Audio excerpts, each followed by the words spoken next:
बिस्मिल्लाहिर्रहमानिर्रहीम। अस्सलाम वालेकुम and welcome to Nargis Bano academy. तो कैसे हैं बच्चों आप लोग? उम्मीद है कि ठीक होंगे। ठीक तो इंशाल्लाह होंगे, लेकिन पढ़ाई नहीं करोगे क्योंकि वेकेशंस चल रही हैं। पढ़ना शुरू कर दें। अच्छा जी, हमने लास्ट टाइम आपको पीबीए का जो है मॉडल पेपर डिस्कस कर लिया था और उसकी आंसर की भी आपको दे दी थी, जो आप लोग डाउनलोड कर सकते हैं। आज हम चैप्टर नंबर 2 मैटर का जो टॉपिक है वो हीटिंग एंड कूलिंग कर्व्स हम जो है एक्सप्लेन करेंगे।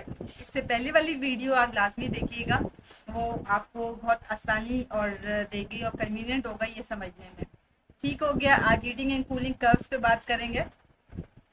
चलें जी, हीटिंग कर्व्स पे अगर हम बात करें तो हीटिंग और कूलिंग कर्व्स हैं क्या? ये बेसिकली कर्व्स ये शो करते हैं कि एनर्जी जो पार्टिकल के अंदर होती है और उसमें जो फेस चेंज होता है उसकी स्टडी बेसिकली हम करेंगे। ठीक हो गया।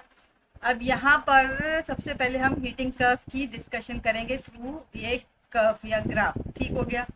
अब यहाँ पर आप देख सकते हैं this is the curve between the temperature and the time, यानी कि during the with the passage of the time temperature भी बढ़ता जा रहा है। ठीक हो गया। अब और एनर्जी का जो चेंज आता है और ट्रांजिशन स्टेट आते हैं उसको हमने देखना है। अब यहाँ आप अगर देखें, अगर हम कोई भी सॉलिड पार्टिकल लेते हैं, ठीक हो गया, अगर लेट सपोज हमने कोई भी सॉलिड पार्टिकल हमने यहाँ पर सॉलिड पार्टिकल हमने ले लिया। अब सॉलिड पार्टिकल या सॉलिड सब्सटेंस कोई भी हो सकता है, सॉलिड सब्सटेंस बर्फ भी हो सकता है। ठीक हो गया। सॉलिड सब्सटेंस, अच्छा यहाँ पे अगर मैं यहाँ लिखूं कि टाइम के साथ अगर मैं एक और चीज ऐड कर दूं ये इस पूरे प्रोसेस के अंदर, क्योंकि ये हीटिंग कर्व है तो यहाँ पर जो हीट है वो एब्जॉर्ब हो रही है। यहाँ पे हीट क्या होगी? एब्जॉर्ब होगी। ठीक हो गया। ये मैंने ये थोड़ा सा मैं आपको बता दूं, बल्कि इसको रब कर देती हूँ। ठीक है, यहाँ मैं आपको ये बता दूं कि यहाँ हमने क्या करना है कि हीट को एब्जॉर्ब करना है। सही है। यहाँ मैं एक सेकेंड यहाँ आ जाते हैं। यहाँ मैं आपको लिख के बता देती हूँ ताकि आप ये ग्राफ में ऐड कर दें कि यहाँ जो काम हो रहा है ना वो हीट एब्जॉर्ब हो रही है। ठीक है, यहाँ पे हीट एब्जॉर्ब हो रही है। अब यहाँ देखें आप, सॉलिड पार्टिकल था, ये सॉलिड सब्सटेंस था, या लेट सपोज एक आइस क्यूब ले लें और आपने अब इसको किचन काउंटर पे रखा है। नाउ अगर हम बात करें कि टाइम की बात करें, और तो हमने अभी ये बात कर ली है, इस पूरे प्रोसेस के अंदर जो है बेसिकली वो क्या हो रही है? हीट एब्जॉर्ब हो रही है। पूरे प्रोसेस के अंदर हीट एब्जॉर्ब हो रही है। तो सॉलिड पार्टिकल ने क्या किया? हीट को एब्जॉर्ब किया। सही है। अभी ये सॉलिड जो था, बर्फ जो था आपका, यहाँ पर अगर मैं इस स्टेज की बात करूँ तो यहाँ पे वो थोड़ा सा वार्मर हुआ, फिर वार्मर हुआ, फिर यहाँ पे सॉलिड हॉट हो गया। यानी हॉट क्यों हुआ? हीट एनर्जी एब्जॉर्ब हो गई। अब जब वो सॉलिड पार्टिकल क्या हुआ, यहाँ पर वेरी वेरी हॉट हो गया, तो अभी हमने कहा कि ये जो हॉरिजॉन्टल लाइन है ना, इसको अगर आपको समझना हो तो हम ये कह सकते हैं कि यहाँ पर सॉलिड प्लस लिक्विड है। अब आप कहेंगे ये क्यों? ये दोनों जो स्टेट है ना, ये जो ट्रांजिशन स्टेट है, इसमें सॉलिड और लिक्विड दोनों साइमल्टेनियसली प्रेजेंट है। अगर आप किचन के काउंटर पे इमेजिन करें कि बर्फ रखा है, तो with the passage of the time के गुजरने के साथ साथ टेम्परेचर तो एब्जॉर्ब हो ही रहा है इस स्टेट में भी, जब वो हॉरिजॉन्टल या फ्लैट सरफेस है। तो इस स्टेट में भी लिक्विड में तो कन्वर्ट हुआ है, लेकिन इसमें कुछ सॉलिड के पार्टिकल्स यानी बर्फ स्टिल मौजूद रहेगी। तो यहाँ पे इसलिए सॉलिड प्लस लिक्विड लिखा है, यानी कि ये एक ट्रांजिशन स्टेट है, अभी वो कम्प्लीटली लिक्विड में कन्वर्ट नहीं हुआ। तो आसान सा में बात करते हैं कि सॉलिड, लेट सपोज मैंने आइस क्यूब ले लिया और उसने हीट को एब्जॉर्ब किया है। जब हीट को एब्जॉर्ब किया तो ऑब्वियस सी बात है कि यहाँ पर काइनेटिक एनर्जी, यहाँ पर क्या हुई? काइनेटिक एनर्जी जो थी वो क्या हुई?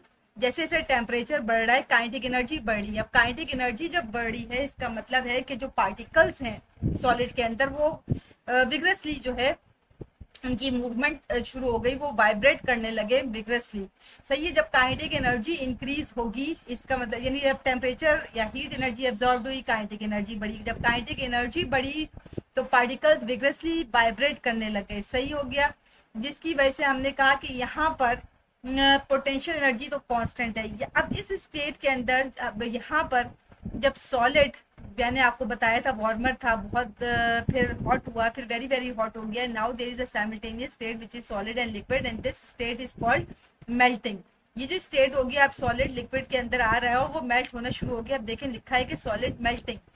अब यहाँ पर इस स्टेट में जाहिर है काइनेटिक, ये जो हॉरिजॉन्टल या फ्लैट सरफेस की अब बात कर लेते हैं, जो फ्लैट सरफेस है, फ्लैट रीजन है, यहाँ पर जाहिर है काइनेटिक एनर्जी भी कांस्टेंट है। देख भी सकते हैं कि with the passage of the time temperature is also constant. अब आप लिखेंगे क्या, with the passage of the time temperature stage same, kinetic energy remains constant. But obviously बात है हीट एनर्जी तो एब्जॉर्ब हो ही रही थी, है ना, हीट एनर्जी तो एब्जॉर्ब हो ही रही थी।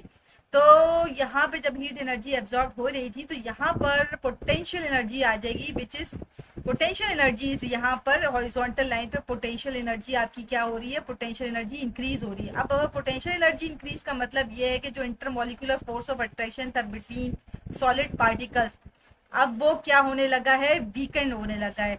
अब वो क्या होने लगा है, वीक होने लगा है। समझ आ गई आपको बात? तो सॉलिड पार्टिकल्स के बीच में जो इंटरमोलिकुलर फोर्सेस था वीक हुआ, जब भी तो वो किसमें कन्वर्ट होना शुरू हो गया जी, अब ये कंप्लीटली एक सिंगल स्टेट आ गई which is called a liquid state. यहाँ पे जो इंक्लाइंड लाइन है ये शो कर रही है कि एक सिंगल स्टेट आ गया which is called a liquid state. ठीक हो गया, ये लिक्विड स्टेट के अंदर आ गया। अब फिर वही कहानी, जहां जहां इंक्लाइंड, अब मैं इसको कंक्लूड कर रही हूँ, गौर से सुने, जहां जहां इंक्लाइंड लाइन है तो आपने वहां वहां क्या लिखा, अच्छा ये लिक्विड स्टेट में आ गई। इसी तरह ये जो इंक्लाइंड लाइन है ये शो कर रही है कि ये गैस में आ गया। तो लिक्विड और गैस के बीच में जो ये हॉरिजॉन्टल लाइन, इसका ये मतलब है कि लिक्विड वार्मर हुआ, हॉट हुआ, और लिक्विड का जो है बॉइलिंग पॉइंट आया तो लिक्विड एवोपोरेट स्टार्ट हुआ। बट इस स्टेट पे अगेन सारा लिक्विड तो गैस में कन्वर्ट नहीं हुआ ना, तो लिक्विड प्लस गैस लिखेंगे, यानी कि ये वो ट्रांजिशन स्टेट है कि जब दोनों चीजें साइमल्टेनियसली मौजूद हैं, लिक्विड वार्म हुआ, हॉट हुआ और बहुत गर्म हुआ और बॉइलिंग पॉइंट आया तो लिक्विड गैस में टर्न होना शुरू हुआ। लेकिन but all the liquid is not turning into a gas, but slowly ये प्रोसेस होता गया, हॉरिजॉन्टल लाइन फिर आई और फिर it is completely converted into a gaseous state. तो आसान जबान में अगर हम बात करें तो जो सॉलिड स्टेट था ना, जो लिक्विड स्टेट था ना, और जो गैस स्टेट था, यानी इन अदर वर्ड्स जो इंक्लाइंड लाइन जा रही है, जो ऊपर की तरफ लाइन जा रही है, इंक्लाइंड लाइन जा रही है, जो स्लोप जा रहा है, वो ये शो कर रहा है कि हीट एनर्जी इज एब्सॉर्ब्ड और उसकी वजह से टेम्परेचर इज इंक्रीज, उसकी वजह से kinetic energy is increase but potential energy remains constant. जब हॉरिजॉन्टल लाइन या फ्लैट रीजन की बात करेंगे तो उसमें हमने देखा कि temperature remains constant, heat energy तो एब्सॉर्ब हो रही है, ठीक है, हीट एनर्जी तो मुसलसल सब स्टेट्स में एब्सॉर्ब हो रही है, चाहे वो फ्लैट लाइन हो या इंक्लाइन लाइन हो। तो अभी हम हॉरिजॉन्टल या फ्लैट लाइन रीजन की बात कर रहे थे, तो हमने बात की कि यहाँ पर heat energy is absorb, yes, temperature and kinetic energy stage constant but potential energy is increased. क्यों? ताकि सॉलिड से लिक्विड में जाने के लिए, सॉलिड क्योंकि एक आपको पता है, मैंने प्रीवियस वीडियो में बताया कि सॉलिड एक कॉम्पैक्ट स्ट्रक्चर होता है, उसके बॉन्ड को ब्रेक करने के लिए हमें पोटेंशियल एनर्जी चाहिए। एंड दिस पोटेंशियल एनर्जी क्या करेगी, वो इंटरमोलिकुलर फोर्सेस ऑफ अट्रैक्शन को क्या करेगी, वीकेंड करेगी। बस यही कहानी थी। तो सॉलिड, लिक्विड और गैस में जो इंक्लाइंड लाइन है उसमें temperature increase, kinetic energy increase but potential energy remains constant. जो फ्लैट रीजन है, जो हॉरिजॉन्टल रीजन है, उसके अंदर only potential energy is increase to loosen the bond, to weaken the bond. ठीक हो गया। और ये जो आपकी बुक में जो लिखा है यही आपको समझाया गया। बहुत आसान सी बात है और बहुत आसान लैंग्वेज में मैंने आपको समझा दिया। आई होप कि आपको समझ आ गया होगा। आगे बढ़ते हैं, चलें जी, कूलिंग कर्व पे आ जाते हैं जी। लिखा है कि cooling curve shows the reverse process. Yes, cooling is the reverse process of the heating curve. अब आप फिगर को अगर आप देखें तो यहाँ देखेंगे आप यहाँ पे जाहिर टाइम, और ये टाइम के साथ अगर मैं एडिशन करूं तो यहाँ पर हीट एनर्जी, कूलिंग है ना, तो कूलिंग का मतलब है कि हीट एनर्जी क्या होगी, एब्जॉर्ब्ड होगी। यहाँ पे हीट एनर्जी एब्जॉर्ब्ड हमारी उसमें हुई थी, यहाँ हीट एनर्जी रिलीज होगी। यहाँ हीट एनर्जी क्या होगी भाई, रिमूव्ड होगी, या हीट एनर्जी आपकी रिलीज होगी। हीट एनर्जी मैं लिख देती हूँ, हीट एनर्जी आपकी रिलीज होगी। आई होप कि आपको समझ में आया होगा। बहुत आसान सा कॉन्सेप्ट है और आप इसको बहुत आसानी से लिख सकते हैं। तो हीट एनर्जी यहाँ पर रिलीज होगी। अच्छा, अब आप यहाँ देखें, यहाँ पी क्यू जहाँ पे लिखा है, ये पी क्यू बेसिकली है क्या, क्योंकि अभी हमने कहा हमें रिवर्स बनाना है, तो ये पी क्यू है गैस। पी क्यू क्या है, पी से क्यू तक है गैस, आर से एस तक है लिक्विड, आर से एस तक है लिक्विड। अच्छा, इसी तरह यहाँ पे टी से यू तक है सॉलिड। सही हो गया। और ये जो हॉरिजॉन्टल लाइन है ये ट्रांजिशन स्टेट है। समझ में आ रही है आपको? तो ये बिल्कुल रिवर्स है आपके हीटिंग कर्व का। यहाँ पे heat energy through out the curve release होती है या रिमूव्ड होती है। अब आप देखें यहाँ पर P से Q जो गैस थी, गैस को आपने क्या किया, कन्वर्ट करना है लिक्विड में। तो ये जो बीच में जो horizontal line, it is a transition state of gas and liquid. Gas और लिक्विड की ट्रांजिशन स्टेट है, ये मैं लिख रही हूँ, देखें ये गैस और लिक्विड की ट्रांजिशन स्टेट है। जब गैस लिक्विड में कन्वर्ट होता है तो कंडेंसेशन का प्रोसेस होता है, सबको पता है ये बात। तो गैस पहले गर्म थी, ऊपर से गर्म बात करें, गर्म थी थोड़ी, जो बहुत गर्म थी, वेरी हॉट थी, फिर गर्म हुई और फिर थोड़ी ठंडी होनी शुरू हुई। तो यहाँ पे फिर हॉरिजॉन्टल लाइन हो गई। तो इस कंडीशन में क्या हुआ, यहाँ पर हमारा जो है, अगर हम बात करें कि हमारे कर्व पे क्या हो रहा है, अगर हम हॉरिजॉन्टल कर्व की बात करें तो काइनेटिक एनर्जी कांस्टेंट है और पोटेंशियल एनर्जी डिक्रीज हो रही है। यहाँ पर ये जो हॉरिजॉन्टल लाइन है, यहाँ पोटेंशियल, यहाँ तो देखें पोटेंशियल एनर्जी इंक्रीज है, यहाँ पोटेंशियल एनर्जी आपकी क्या हो रही है, इंक्रीज है। इस वाली हॉरिजॉन्टल, ये जो आपकी इंक्लाइंड लाइन है ना, इसमें पोटेंशियल एनर्जी इंक्रीज हो रही है, सही है, पोटेंशियल एनर्जी इंक्रीज है, जबकि हॉरिजॉन्टल लाइन में पोटेंशियल एनर्जी डिक्रीज है। अब सवाल ये उठता है कि हॉरिजॉन्टल लाइन में पोटेंशियल एनर्जी डिक्रीज क्यों है? क्योंकि पोटेंशियल एनर्जी हॉरिजॉन्टल लाइन में इसलिए डिक्रीज होगी ताकि यहाँ पर गैस से लिक्विड में जाना है, तो गैस के मॉलिक्यूल्स होते हैं दूर दूर और लिक्विड के मॉलिक्यूल्स थोड़े करीब करीब होते हैं। तो जब गैस से लिक्विड में आपने कन्वर्ट करना है तो मॉलिक्यूल्स को थोड़ा करीब आना पड़ेगा, ऑब्वियस सी बात है, गैस के मॉलिक्यूल्स तो दूर दूर होते हैं। तो पोटेंशियल एनर्जी क्या हो जाएगी, इंक्रीज हो जाएगी यहाँ पर, सॉरी, पोटेंशियल एनर्जी डिक्रीज होगी ताकि मॉलिक्यूल्स क्या हो, करीब करीब आ जाए, मॉलिक्यूल्स क्या हो, एक दूसरे के करीब करीब आ जाए। इसी तरह जो आपकी जहां जहां हॉरिजॉन्टल लाइन है, अब देख लें, सुन लें, जहां आपका फ्लैट रीजन है, अच्छा, इसी तरह फिर हम लिक्विड से अगर सॉलिड में आए तो वो पॉइंट कहलाता है, वो जो स्टेप होता है वो फ्रीजिंग पॉइंट कहलाता है। लिक्विड बहुत गर्म थी, फिर वार्म हुई और फिर ठंडी हुई और देन इट बिकम सॉलिड, तो वो फ्रीजिंग पॉइंट है।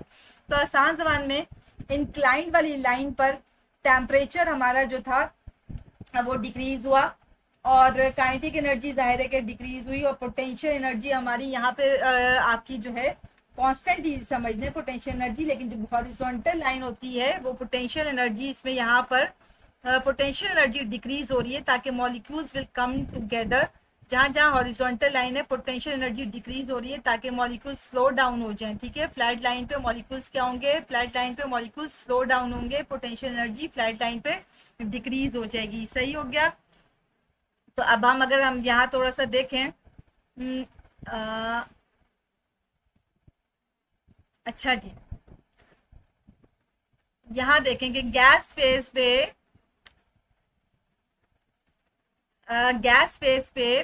हायर टेम्परेचर टू ई, ठीक है। यहाँ देखें gas phase higher temperature to E, यहाँ मैंने ई की जगह मैं यहाँ कर देती हूँ, ई की जगह ये मैंने पॉइंट लिया हुआ है पी, है ना। इसको थोड़ा सा पढ़ भी लेते हैं ताकि आपको मसला ना आए। ये हमारा हो गया P, gas phase higher temperature P. Higher temperature क्यों कह रहे हैं, मैंने आपको अभी बताया था कि गैस यहाँ पर वेरी वेरी हॉट थी, फिर वार्म हुई और फिर गैस ठंडी हुई, तो वो लिक्विड में कंडेंस हुई, लेकिन साइमल्टेनियसली हॉरिजॉन्टल लाइन पे गैस प्लस लिक्विड है।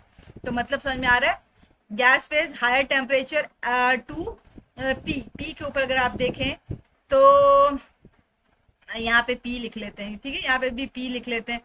आप इसको आप करेक्ट कर लिएगा, मैंने फिगर ली थी यहाँ से। अच्छा जी, the temperature of the gas decreases, क्योंकि यहाँ पे हमने अभी देखा कि हीट एनर्जी इज रिलीज और loss, the kinetic energy of the gas particle decrease, kinetic energy decrease हो जाएगा, काइनेटिक एनर्जी डिक्रीज होगा, causing them to move less rapidly, सही है। उसके बाद फिर आप यहाँ देखेंगे हमारे पास डी आ गया था, उसके बाद फिर आ जाता है कंडेंसेशन हुआ था, D2, ये जो पी से लेकर ये जो आपका Q आ जाता है, तो यहाँ पे फिर आपने देखा था कि कंडेंसेशन का प्रोसेस हुआ था। तो the temperature remain constant, horizontal पे लाइन पे क्या हुआ, टेम्परेचर आप देखें ग्राफ को तो टेम्परेचर सेम रह रहा है, और कंडेंसेशन हुई तो जो आपका गैस है वो लिक्विड में कन्वर्ट हो गया, इसका मतलब हीट एनर्जी रिलीज हुई और पोटेंशियल एनर्जी आपको मैंने कहा था डिक्रीज हो रही है हॉरिजॉन्टल लाइन पे as the intermolecular forces bring the particle close together, जिसे लैटेंट हीट ऑफ वेपोराइजेशन भी कहते हैं। इसी तरह फिर मैंने आपको तमाम थोड़ा सा इसको मैंने आपको समझा दिया है, this is the reverse of the heating curve, तो आई होप कि आपको समझ में आया होगा। बिल्कुल ही आपने बस इसका कॉन्सेप्ट ले लेना है और कोई मसला नहीं होगा। और ये आपके सामने काइनेटिक थ्योरी इंटरप्रिटेशन आ गई, काइनेटिक एनर्जी एंड टेम्परेचर में इन द रीजन। अब कलेक्टिवली बता रहा है कि काइनेटिक थ्योरी इंटरप्रिटेशन, ये आपके लॉन्ग क्वेश्चन में भी है। काइनेटिक एनर्जी और टेम्परेचर का रिलेशन बता रहा है कि in the region where the temperature is changing A to B. अगर आप बुक में देखें A to B C to D, और फिर आपका आ जाता है ई ऑनवर्ड्स। उसमें क्या रहता है हीटिंग के अंदर, the kinetic energy and the potential energy increase, the kinetic energy और पोटेंशियल एनर्जी इंक्रीजेस। ठीक है, काइनेटिक एनर्जी इंक्रीज हो रही थी और हमारी पोटेंशियल एनर्जी भी इंक्रीज हो रही थी। ठीक हो गया। जबकि ई टू डी में, सी टू डी में जहाँ कूलिंग की बात करें तो kinetic energy of the particle constant but potential energy decrease, potential energy वहां पर डिक्रीज हो रही थी। सही हो गया। आगे आ जाएं, ये potential energy and the phase change. Potential energy और फेज चेंज में क्या हुआ था, in the region where the temperature remain constant. जहाँ टेम्परेचर कहाँ रह रहा था, कांस्टेंट, वो रीजन है जो हॉरिजॉन्टल रीजन है। और हीटिंग की बात कर लें और कूलिंग की बात कर लें तो कह रहे हैं कि हीटिंग में द एनर्जी एब्जॉर्ब्ड और release is used to change the phase of the substance. वो जो एनर्जी जो थी जो रिलीज हो या एब्जॉर्ब हो, वो फेज चेंज में पार्टिसिपेट कर रही थी। This involves the changing in a potential energy associated with the intermolecular forces rather than changing the kinetic energy of the particle. तो बहुत आसान सी बात थी। आई होप कि आपको ये समझ आया होगा। तवज्जो से आप ग्राफ को करेंगे तो इंशाल्लाह आपको समझ में आ जाएगा। फिर भी अगर कोई कंफ्यूजन रह जाए तो मुझे लेट मी नो, फिर मैं शॉर्ट्स में आपको वो कॉन्सेप्ट दोबारा रिपीट कर दूंगी। तो बस आज के लिए इतना ही। चैनल को सब्सक्राइब करें, कुछ भी कंफ्यूजन हो तो you may ask it again. और मेरी तरफ से अल्लाह हाफिज।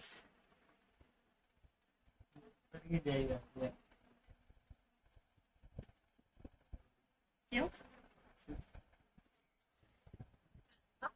बदले नहीं, तो बदले नहीं, फूटा ही नहीं है।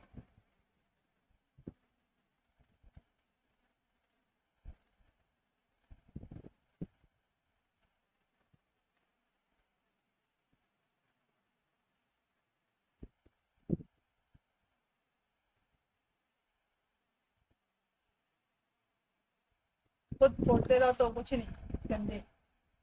चलो अब इसको अपलोड करो। मुझे वो तुमने एवापोरेशन एंड वो बॉइलिंग कर दिया था फर्क के लिहाज से।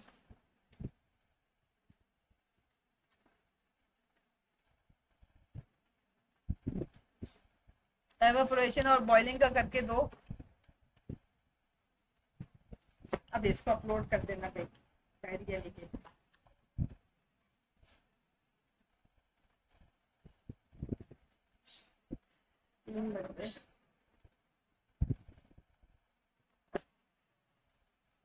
अपलोड करूंगा।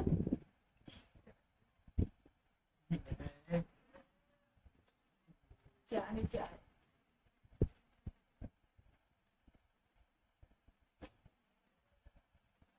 हो जाते हैं।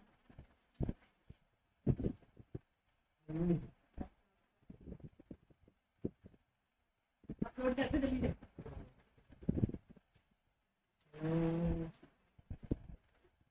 क्या कुछ डाउनलोड करवा दो, टाइम पे करा दो। पानी लग रही है।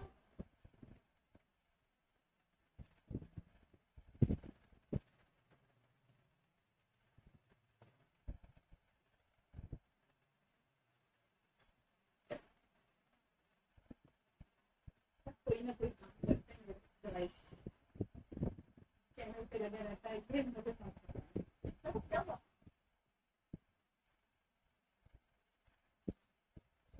इसी तरह आप परसों रात में नहीं बैठे थे, मैंने क्यों बैठने